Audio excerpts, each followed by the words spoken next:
Friends, आज की इस वीडियो में हम बात करने वाले हैं कि एक एलजी के सिंगल डोर इन्वर्टर फ्रिज को किस तरीके से नॉन इन्वर्टर फ्रिज में बदला जाता है। फ्रेंड्स, आज की हमारी ये वीडियो हमारे इस चैनल के ऊपर अपलोड होने वाली सभी वीडियो में से सबसे खास वीडियो होने वाली है। यदि आपने हमारे इस वीडियो को शुरू से लेकर के लास्ट तक देख लिया तो उसके बाद आपका कोई भी सवाल नहीं रह जाएगा। हर एक बात जो है कि आपको बारीकी से इसके अंदर बताने का प्रयास करेंगे हम। आपको किसी भी तरह से कोई अन्य वीडियो देखने की जरूरत नहीं होगी, किसी और से पूछने की आवश्यकता नहीं होगी। तो चलिए फ्रेंड्स, वीडियो को स्टार्ट कर लेते हैं। फ्रेंड्स, सबसे पहले हम कंप्रेसर के ऊपर लगे ड्रेन ट्रे को बाहर निकालेंगे और उसके बाद जो है कंप्रेसर का जो कनेक्शन वाला डिब्बी होता है उसको हम खोल करके अलग करेंगे ताकि उसके अंदर से यूवीडब्ल्यू का जैक निकाला जा सके। तो हमने इस तरीके से यूवीडब्ल्यू का जैक बाहर निकाल दिया और उसके बाद कंप्रेसर का जो पाइप है, जो सक्शन वाली पाइप है, उसको हम काट करके अलग करेंगे। तो यहाँ पर हमने छोटे वाले ट्यूब कटर का इस्तेमाल किया है और इस तरीके से हम इस पाइप को काट करके अलग करेंगे। यहीं से आप ध्यान दीजिएगा, गैस निकलेगा और ये पहला गैस है। यहाँ पर देख सकते हैं गैस किस तरीके से निकला है। तो जो भी प्रेशर था गैस का यहाँ से निकल गया। बहुत ज़्यादा प्रेशर होता नहीं है। R600 रेफ्रिजरेंट इसके अंदर है, यानी कि वह लगभग शून्य प्रेशर तक इसके अंदर भरा जाता है। जो रनिंग प्रेशर है उसका शून्य प्रेशर होता है। तो वह निकल चुका है। अब यहाँ से हम डिस्चार्ज वाले पाइप को भी ट्यूब कटर के माध्यम से काट लेंगे। फ्रेंड्स, एक अच्छा हैबिट आपको बना करके रखना है। कोई भी पाइप हो उसको काट करके ही अलग करना है। यदि आप उसको वेल्डिंग गन से गर्म करके सोचते हैं कि अलग करें तो फिर दिक्कत हो सकता है, क्योंकि ज्वलनशील गैस यदि आपको मिली तो आग लगने की संभावना बनी रहेगी। यहाँ पर हम फ़िल्टर को भी अलग करेंगे क्योंकि फ़िल्टर वहाँ पर दूसरा लगाना है। और उसके बाद यहाँ कंप्रेसर का जो लेग है उसको लॉक के द्वारा फंसाया गया होता है, नट बोल्ट नहीं है। पुराने कंप्रेसरों में ऐसे नट बोल्ट आते थे, लेकिन ये बहुत बढ़िया ऑप्शन है। यहाँ पर लॉक के द्वारा इस कंप्रेसर को फंसाया गया होता है। आसानी से ये लॉक निकल भी जाता है। तो इसके 4 लॉक होंगे, इनको निकाल करके अलग करेंगे तो हमारा कंप्रेसर अलग हो जाएगा। फ्रेंड्स, एक आवश्यक जानकारी आपको दे दें कि ये जो पाइप हमने काटा है, पाइप को काटने के कम से कम 1 घंटे के अंदर ही ये सभी पाइप को एक दूसरे से जोड़ने का प्रयास करें, क्योंकि यदि आप इनको जोड़ते नहीं हैं तो हो सकता है कि बाहर की नमी जो है पाइपों के भीतर घुस जाए। तो ये एक अच्छा हैबिट होगा यदि आप पाइपों को तुरंत जो है जोड़ने का प्रयास करें। तुरंत जोड़ने का मतलब ये है कि आधे घंटे या 1 घंटे के भीतर ही उन सभी पाइपों को आपस में जोड़ दें, नहीं तो पाइपों के भीतर जो है नमी घुस जाती है। और ये बरसात का मौसम है तो नमी का जो है प्रकोप बना रहता है। तो इस वजह से हमें पाइपों को जल्द से जल्द जोड़ना होगा। तो यहाँ पर हमारा ये 42 नंबर का कंप्रेसर R134 रेफ्रिजरेंट वाला, इसको हम वापस वहाँ पर लगा देंगे। यह कंप्रेसर नॉन इन्वर्टर वाला है, यानी कि यह रिले के द्वारा चलेगा और वापस इसको लॉक के द्वारा फंसा दिया जाएगा। कंप्रेसर का साइज़ बड़ा है, लेकिन यहाँ पर इसका जो लॉक वाला सिस्टम यानी लेग है वो उसी कंप्रेसर के साइज़ का ही है, तो आसानी से उस जगह पर लग जाएगा। उसके बाद सभी पाइपों को जिनको भी हमें जोड़ना है, सभी पाइपों को हम साफ़ करेंगे फाइल मारकर, या फिर आपके पास ये रेग मार है तो उससे आप साफ़ कर सकते हैं। तो सभी पाइपों को हम भली भांति मतलब सही तरीके से साफ़ कर लेंगे और उसके बाद यहाँ से रबर निकालेंगे। कंप्रेसर में जब पाइप को जोड़ना हो तभी रबर निकालें, अन्यथा कंप्रेसर के अंदर जो आयल रहता है उसमें जो है नमी पाइपों के माध्यम से घुस सकता है। तो इस वजह से जब कंप्रेसर में पाइप जोड़ना रहे तभी जो है इसको निकाला जाता है। तो ये डिस्चार्ज वाली लाइन है जिसमें अभी हम कंडेंसर का पाइप जोड़ रहे हैं। और उसके बाद ये जो है चार्जिंग वाली पाइप, जहाँ पर हम NRB लगाएंगे। NRB यानी कि चार्जिंग वाला पिन। यहाँ पर आप देख सकते हैं कि इसको पिन को लगाने से पहले इसके अंदर का वाल्व खोल लिया जाता है। ये पिन वाल्व है, इसको खोल के अलग कर लिया जाएगा, नहीं तो उसको जब भी हम बेल्ट करेंगे तो वो गर्म होकर के ख़राब हो जाता है। तो इस वजह से पिन खोल लेते हैं और इसको एक निश्चित साइज़ में लगाना चाहिए। यदि आप ज़रूरत से ज़्यादा लंबा लगाते हैं तो पाइप कभी भी टेढ़ी मेढ़ी हो सकती है। इस वजह से जितनी आवश्यकता है उतना ही पाइप को हम लगाएंगे। तो इस वजह से यहाँ पर पाइप थोड़ी सी लंबी हो रही है NRB की, तो काट कर अलग कर लेंगे और उसके बाद इसको यहाँ पर लगा देंगे। जो चार्जिंग वाली पाइप है, कंप्रेसर का जो चार्जिंग वाला लाइन है उसमें हम NRB लगाएंगे। तो यहाँ पर NRB लग गया। हल्का सा इसको मोड़ लेते हैं ताकि यहाँ पर जो चार्जिंग वाली पाइप हम लोगों की गैस चार्जिंग की पाइप होगी उसको आसानी से कस पाएँ। उसके बाद यहाँ पर हम सक्शन वाली पाइप को कसेंगे। कसने का मतलब ये है कि उसके अंदर डाल करके वेल्ड किया जाएगा। तो यहाँ पर आप देख सकते हैं पतली पाइप ये जो है कि है, जो अंदर से आई पाइप है वो पतली है और ये कंप्रेसर वाला थोड़ा सा मोटा है। तो यहाँ पर हम एक जुगाड़ लगाएंगे, एक अलग से पाइप लगाएंगे ताकि सब जो है कि एक शेप में आ जाए। तो यहाँ पर आप देख सकते हैं कि हमने एक जो NRB का कटा हुआ पाइप था वो यहाँ पर हमने इस्तेमाल में ले लिया। उसके बाद हम अपना वेल्डिंग गन स्टार्ट करेंगे और इसके द्वारा हम सभी पाइपों को वेल्ड करेंगे। जितने भी पाइप हमने लगाया, अभी ये डिस्चार्ज वाली पाइप है। तो डिस्चार्ज वाली पाइप में आप ध्यान दीजिएगा कि एक लोहे की पाइप है और एक जो है कंप्रेसर से जो निकली है वो कॉपर की पाइप है। तो इनको जोड़ने के लिए यहाँ पर हम फ्लक्स पाउडर का इस्तेमाल करेंगे ताकि बढ़िया तरीके से वेल्ड हो जाए। यदि आप वेल्डिंग सही तरीके से करेंगे तो बाकी आपको दिक्कत नहीं होगा। यदि आप वेल्डिंग सही तरीके से करते होंगे तो समझिए कि यह आसान प्रोसेस है, आसानी से ये हो जाता है। तो इस तरीके से हम इसको वेल्डिंग कर देंगे सभी पाइपों को एक दूसरे के साथ। यहाँ पर हमारा NRB वेल्ड हो गया। अब यहाँ पर हम सक्शन वाली पाइप को वेल्ड कर रहे हैं अब यहाँ पर हम सक्शन वाली पाइप को वेल्ड कर रहे हैं और यहाँ पर हमारा 2 जोड़ बनेगा क्योंकि हमने 2 जोड़ का जो है कि पाइप लगा दिया था, एक छोटा सा पाइप, जिससे कि यहाँ पर जोड़ 2 हो गया। तो इन दोनों जोड़ को हम बढ़िया तरीके से वेल्ड कर देंगे। तो आप देख सकते हैं कि सभी पाइपों को हमने लगभग वेल्ड कर दिया। उसके बाद हम इसकी जांच करते हैं। ये शीशा आपको रखना ही पड़ता है या फिर आप जिनका काम कर रहे हैं वहाँ से एक शीशा मांग लें ताकि नीचे का पाइप जो है वेल्ड हुआ है नहीं हुआ है इसको हम इस शीशे से देख करके पता लगा पाते हैं। तो ये बिल्कुल सही से वेल्ड हो चुका है। अब यहाँ पर हम फ़िल्टर जोड़ने वाले हैं। ये कंडेंसर का आउटलेट पाइप है जहाँ पर हमें फ़िल्टर जोड़ना है। यहाँ पर फ़िल्टर में आप देख सकते हैं एक सिरे में छोटा सा ट्यूब लगा हुआ, मतलब पाइप लगा हुआ है, वहाँ से हम वैक्यूम करेंगे, सेल्फ वैक्यूम। तो इस वजह से छोटा सा हमने पाइप लगा के बाहर कर दिया। उसके बाद ये कैपिलरी जोड़ने से पहले इसका जो सुराख है वो ज़रूर देख लें कि कहीं बंद तो नहीं ना है। यदि ये बंद हो जाएगा तो समझिएगा कि बहुत दिक्कत करेगा, बहुत समस्या पैदा करता है। तो इस वजह से पहले से ही हमको सब कुछ देख लेना है, रिस्क नहीं लेना है। जो भी आप काम करें सावधानी पूर्वक करें ताकि आपको बाद में कभी दिक्कतों का सामना न करना पड़े। यदि आप छोटी छोटी बातों का ध्यान रखते हैं तो आसानी से ये सब चीज़ें जो है कि हो जाएंगी। तो यहाँ हमने कैपिलरी को वेल्ड कर दिया और इधर हमने सब पाइप वेल्ड कर दिया। अब समझने वाली बात यह है कि वायरिंग हम कैसे करेंगे। तो यहाँ से आप बहुत ही ध्यान से वीडियो को बिना स्किप किए हुए देखिएगा। इसका वायरिंग हम बेहतर तरीके से बताने वाले हैं। तो सबसे पहले इसके किट को खोल लिया जाएगा, यानी PCB का जो डब्बा है उसको खोलेंगे, उसके अंदर जो PCB है उसको निकालेंगे और PCB को निकालने के लिए पीछे की तरफ ये लॉक होता है, तो इसको हम दबा करके बाहर निकाल लेंगे।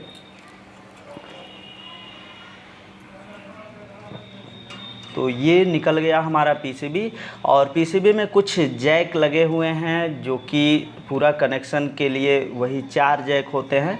तो यहाँ पर आप देख सकते हैं कि एक जैक हमने बाहर निकाल दिया। उसके बाद ये दूसरा हो गया, दूसरा यहाँ पर निकल रहा है। ये जो है मेन फेज न्यूट्रल का है, पिंक और ब्लू जो है। उसके बाद वो जो आप देख रहे हैं अभी जो निकाल रहे हैं हम, ये OLP का है और ये थर्मोस्टेट वाला निकल गया था पहले ही। तो टोटल 4 जैक है, अभी आप गिनती से देख लेंगे। 3 ये रहा और एक साइड में आप देख सकते हैं ये वाला।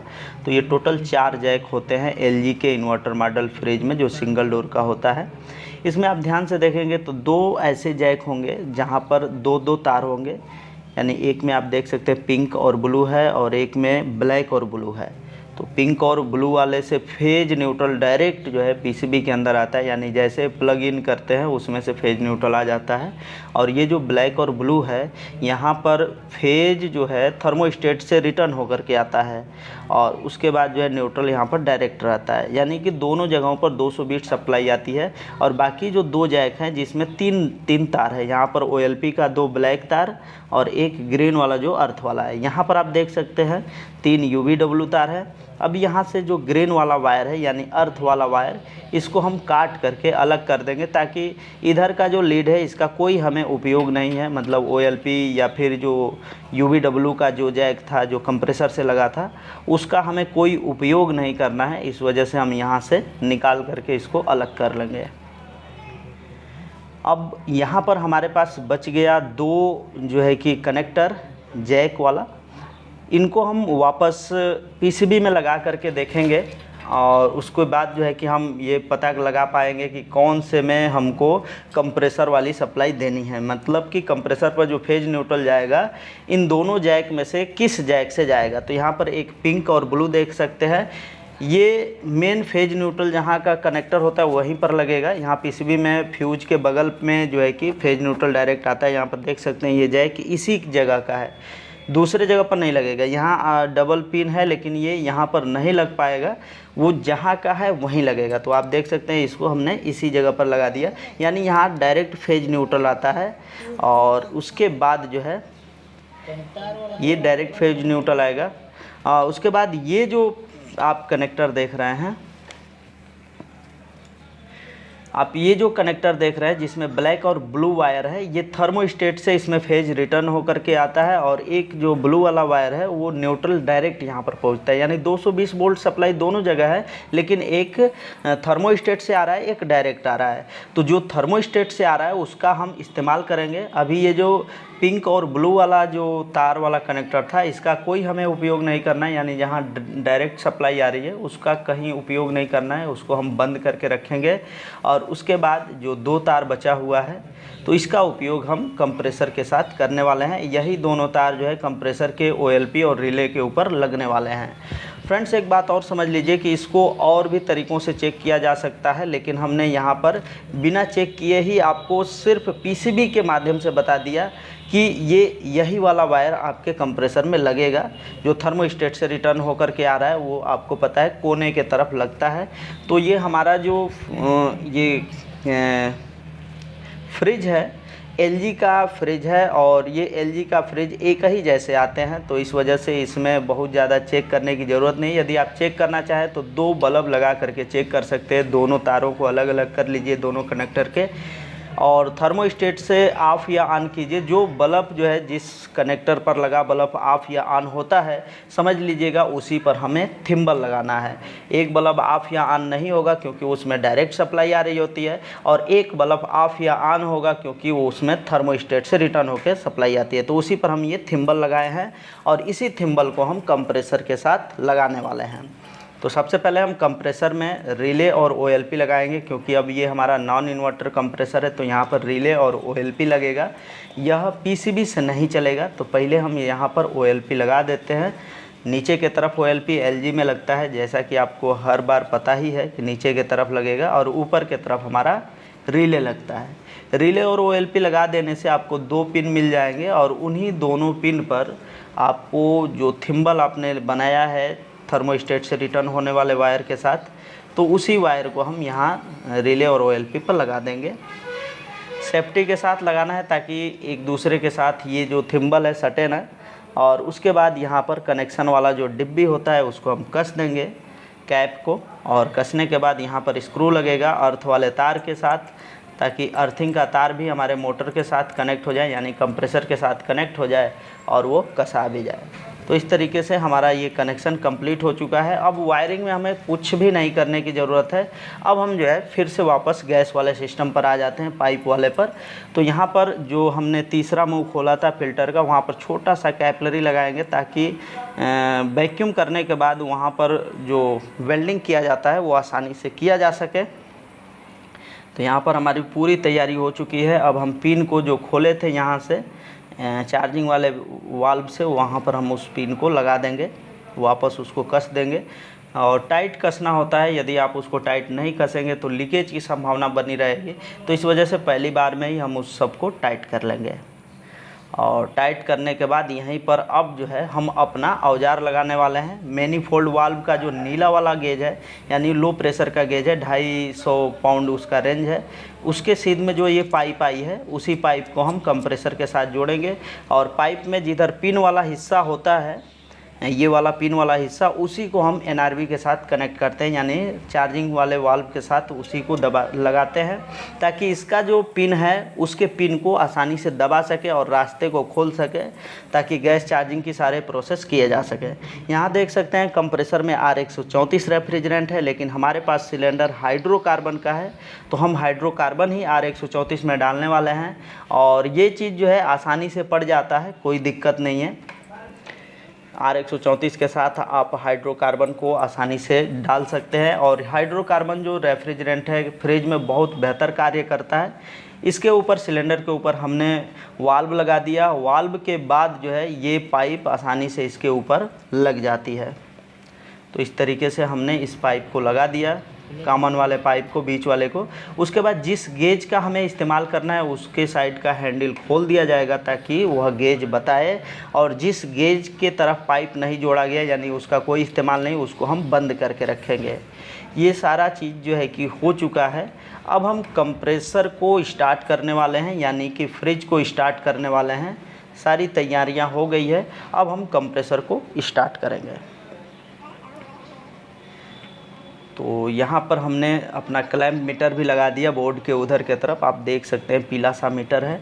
और उसके बाद हम यहाँ पर अपना प्लग लगाएंगे, और प्लग लगाने के बाद स्विच को ऑन किया जाएगा। जैसे ही हम ऑन करेंगे, कंप्रेसर हमारा स्टार्ट हो चुका है और यहाँ से हवा बहुत तेज़ी से आ रहा है। फ़िल्टर का जो तीसरा मुंह है जो खुला हुआ है, यहाँ से बहुत तेज़ी से हवा आ रहा है। और ये जैसे जैसे हवा निकलता जाएगा वैसे वैसे जो गेज की सुई है 0 से -30 के तरफ आएगी। और कुछ देर तक हमने जो है कि उसका हवा निकाला। उसके बाद हमने देखा कि ये जो गेज की सुई है 30 पाउंड पर पहुंच गई, यानी -30 पर पहुंच गई। उसके बाद हम कंफर्म करने के लिए यहाँ पर झाग लगाएंगे कि वास्तव में इधर से हवा आना बंद हो गया कि नहीं हुआ। तो यदि यहाँ से हवा आना बंद हो जाएगा, समझिए कि ठीक है। अभी आप देख सकते हैं थोड़ा थोड़ा एयर यहाँ से निकल रहा है। कुछ देर और हम वैक्यूम करेंगे। वैक्यूम का प्रोसेस हमने 15 मिनट करके ये चेक किया था। उसके बाद 10-15 मिनट और कर लेंगे, ताकि उसके अंदर का जो एयर है पूरी तरह से निकल जाए। और उसके बाद हम जो है थोड़ा सा इस वेल्डिंग गन के मदद से कंडेंसर का जो पाइप होता है उसको हम गर्म करेंगे। कंडेंसर के पाइपों को गर्म करने का मतलब ये है कि पाइप के भीतर की जो नमी है वह गर्म हो करके बाहर वैक्यूम करते समय वो निकल जाए, क्योंकि हम किसी भी तरह से कोई भी रिस्क नहीं लेना चाहते हैं। इस समय नमी का मौसम है, यानी बरसात का मौसम है, तो थोड़ी सी भी नमी घातक हो सकती है। इस वजह से हमें इन पाइपों को हल्का फुल्का गर्म कर देना है, जिससे वह पानी उसके अंदर का जो नमी है वो बाहर की तरफ निकल जाए। उसके बाद यहाँ पर हम थोड़ा सा इसको भी गर्म करेंगे, जो हमारा एवापोरेटर है इसको भी गर्म कर देंगे, ताकि इसके अंदर का भी नमी निकल जाए। बहुत ज़्यादा इसको गर्म नहीं करना है, बॉडी वॉडी पिघल जाएगा, इस वजह से हल्का फुल्का ही गर्म करें। अब जो है हमारा ये प्रोसेस कंप्लीट हो चुका है। यहाँ पर आप देख सकते हैं लगभग 25 मिनट तक हमने वैक्यूम कर लिया। ये जो सुई है 30 तक पहुँच चुकी है और यहाँ से एयर निकलना बंद हो चुका होगा। इसको हम चेक कर लेते हैं, क्योंकि इतना देर में जो हवा है वो निकलना बंद ही हो गई होगी। यहाँ देख सकते हैं झाग में कोई भी बुलबुला नहीं निकल रहा है। यहाँ पर आप देख सकते हैं, नहीं तो यहाँ पर गुब्बारे बनने लग जाते यदि इसके अंदर से हवा निकलता, तो ऐसा कुछ है नहीं। अब ये पूरी तरह से वैक्यूम हो चुका है। उसके बाद हमारा काम क्या होगा, इसको हम बंद मतलब वेल्ड कर देंगे, क्योंकि कंप्रेसर चलता है तो भी इधर से हवा निकल गई है, लेकिन कंप्रेसर बंद होगा तो तुरंत हवा घुस जाएगी। तो इसी वजह से इस रास्ते को हम बंद कर देंगे। हवा निकालने के बाद ये रास्ता बंद हो गया कि यदि कंप्रेसर गलती से बंद भी हो जाएगा तो भी अब उसके अंदर की जो हवा है पूरी तरह से निकल गई, यानी कि कंप्रेसर पूरा सिस्टम को वैक्यूम कर दिया है। अब हम जो है गैस चार्ज करेंगे सिस्टम में।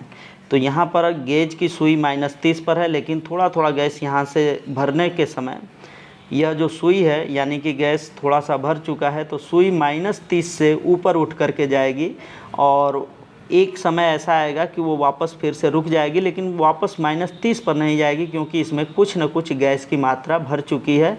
तो ये लगभग आप देख सकते हैं -10 पाउंड पर पहुँच चुकी है, यानी कि कुछ गैस इसके अंदर भर चुका है। ये गैस भरने का जो प्रोसेस है हम धीरे धीरे करेंगे।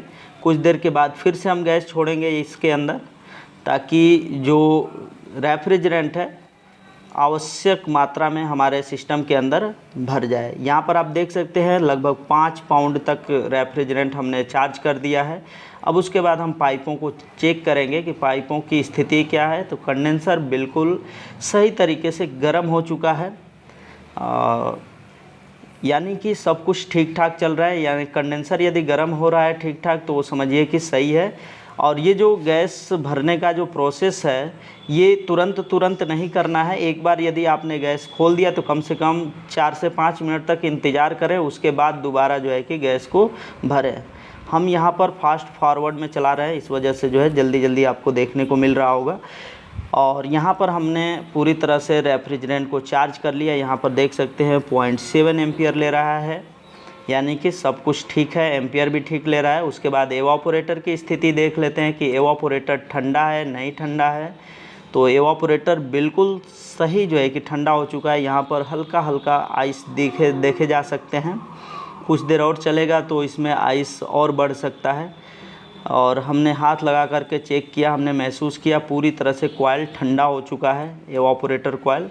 उसके बाद थर्मोस्टेट की सेटिंग हम 7 पर रखेंगे। और उसके बाद यहाँ पर हमारा जो प्रोसेस है गैस चार्जिंग का प्रोसेस कंप्लीट हो गया। फ्रेंड्स आपको बता दें कि इसके अंदर हमने लगभग 6 से 7 पाउंड तक हाइड्रोकार्बन का प्रेशर, रनिंग प्रेशर रखा है। और उसके बाद ये सारी चीज़ें हमारी कंप्लीट हो गई। यहाँ से हम अपना पाइप खोल लेंगे और सारा सामान रख लेंगे। तो फ्रेंड्स हम उम्मीद करते हैं कि यदि आपने हमारे इस वीडियो को शुरू से लेकर के लास्ट तक देख लिया है तो आपको वीडियो समझ में आई होगी। और वीडियो यदि आपको पसंद आई है तो वीडियो को लाइक कर दें, और हमारे चैनल पर नए हैं तो हमारे चैनल को सब्सक्राइब करके बेल आइकन को प्रेस कर लें। यदि आपका कोई सवाल है तो वीडियो के कमेंट बॉक्स में ज़रूर पूछिएगा। तो चलिए फ्रेंड्स आज के लिए बस इतना ही, मिलते हैं नेक्स्ट वीडियो में नेक्स्ट टॉपिक के साथ। तब तक के लिए जय हिंद, वंदे मातरम।